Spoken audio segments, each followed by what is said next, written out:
আজকের এই বিশ্ব গণতান্ত্রিক দিবস উপলক্ষে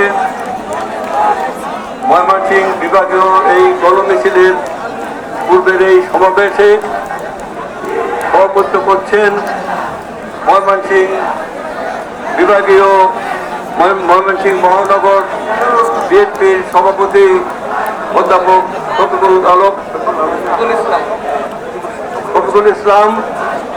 এখানে উপস্থিত আছেন বিশেষ অতিথি হিসেবে এই ময়মনসিংহের কৃতি সন্তান, গণমানুষের নেতা, আমাদের পার্টির সংগ্রামী যুগ্ম আহ্বায়ক জনাব ইমরান সালে প্রিন্স। এখানে উপস্থিত আছেন ময়মনসিংহ বিভাগীয় সাংগঠনিক সম্পাদক জনাব শরীফুল আলম সহ অন্যান্য কেন্দ্রীয় এবং স্থানীয় নেতৃবৃন্দ, সংগ্রামী ভাই ও বোনেরা। আজকে বিশ্ব গণতান্ত্রিক দিবস গেছে গত পরশুদিন। ওই দিন দুর্যোগপূর্ণ আবহাওয়ার কারণে অনেকখানেই আমাদের প্রোগ্রাম হয়নি। আজকে সেই প্রোগ্রাম চলছে। সংগ্রামী বন্ধুগণ, আপনারা জানেন বাংলাদেশ এখন একটি নতুন মুক্ত স্বাধীন বাংলাদেশে রূপান্তরিত হয়েছে। আমরা যেখানে কথা বলার সুযোগ পাচ্ছি, আমরা এখানে প্রবেশ করছি।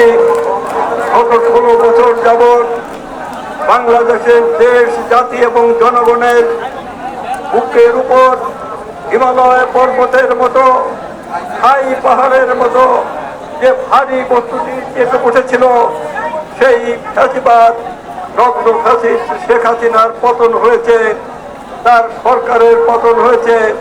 শেখ হাসিনা পালিয়ে গেছে। তার সহযোগী সেই 40 চোরের সর্দারনি শেখ হাসিনা নিজে আত্মসমর্পণ করে পালিয়ে গেছে এবং তার 40 চোর তারাও পালিয়ে গেছে। তার সেই ভুয়া সংসদের সেই 30 জন এমপি, তথাকথিত এমপি, বিনা ভোটের ভোট ডাকাত এমপি, তারা পালিয়ে গেছে। আজকে আমরা বাংলাদেশে একটি নতুন অবস্থার মাঝে এসে পৌঁছেছি। বন্ধুগণ, আমরা আজকে গণতান্ত্রিক দিবসের প্রোগ্রাম করছি গত 16 বছর যাবৎ এবং তারও বহু পূর্ব থেকে। একসময় বেগম খালেদা জিয়ার নেতৃত্বে এদেশে গণতান্ত্রিক সংগ্রাম অনুষ্ঠিত হয়েছে।